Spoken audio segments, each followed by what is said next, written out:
Sis dan bro pasti tahu dong BPJS Kesehatan. Suka nggak suka, banyak dari kita yang sudah terbantu oleh BPJS Kesehatan saat membiayai pengobatan. Namun demikian, masih banyak rakyat Indonesia yang belum dapat mengakses layanan kesehatan karena terhalang oleh kendala administratif akibat sistem pembiayaan yang dipakai oleh BPJS saat ini, yaitu kontributori atau berbasis iuran. Begini, BPJS dibentuk berangkat dari semangat perwujudan keadilan sosial, terutama mengacu pada Undang-Undang Nomor 40 Tahun 2004 tentang SJSN sebagai pelaksanaan dari amanat konstitusi, Pasal 28H ayat 3 dan Pasal 34 ayat 2 tentang kewajiban negara untuk memenuhi hak WNI. Pertama, hak WNI untuk sehat, dan kedua, hak WNI untuk mendapat layanan kesehatan. Nah, masih adanya dikotomi antara peserta dan non-peserta BPJS, antara peserta aktif dan non-aktif BPJS, ya, seseorang disebut peserta non-aktif akibat belum bayar iuran biasanya, juga peserta kelas 1, kelas 2, dan kelas 3 BPJS. Ini nggak hanya membuat sebagian rakyat Indonesia terenggut haknya untuk dapat layanan kesehatan, karena kepesertaan ditentukan iuran ya. Di lapangan pun sering terjadi diskriminasi. Misalnya, perbedaan layanan antara peserta BPJS dan non-BPJS, antrean panjang untuk peserta BPJS, dan lain-lain.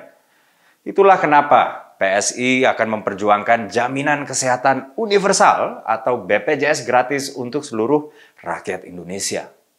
Tidak akan ada lagi istilah peserta dan non-peserta. Tidak ada lagi peserta aktif dan tidak aktif karena seluruh rakyat Indonesia otomatis menjadi penerima manfaat BPJS tanpa terkecuali, tanpa harus membayar iuran. Sis dan bro, common sense saja. Seseorang seharusnya nggak perlu dong bayar dulu untuk mendapatkan apa yang sebetulnya sudah menjadi haknya. Hak yang diamanatkan oleh konstitusi. Nah, lalu bagaimana dengan pembiayaannya? PSI mencatat, untuk mewujudkan ini semua, setelah kami menghitung pendapatan BPJS dari iuran plus uang yang dikeluarkan masyarakat untuk kesehatan dari kantong mereka sendiri di luar iuran BPJS, Indonesia membutuhkan 110 triliun rupiah per tahun.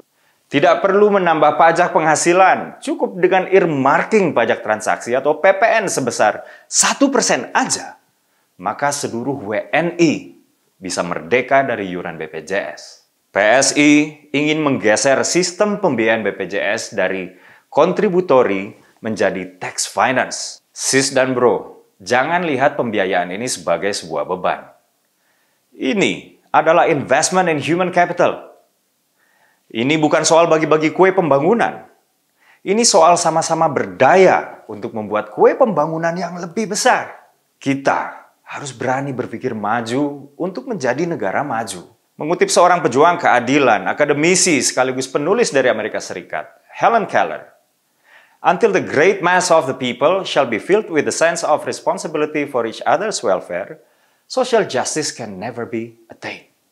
Sampai sebagian besar rakyat memiliki rasa tanggung jawab untuk kesejahteraan sesama mereka, keadilan sosial tidak akan pernah tercapai. Saya Dedek Prayudi.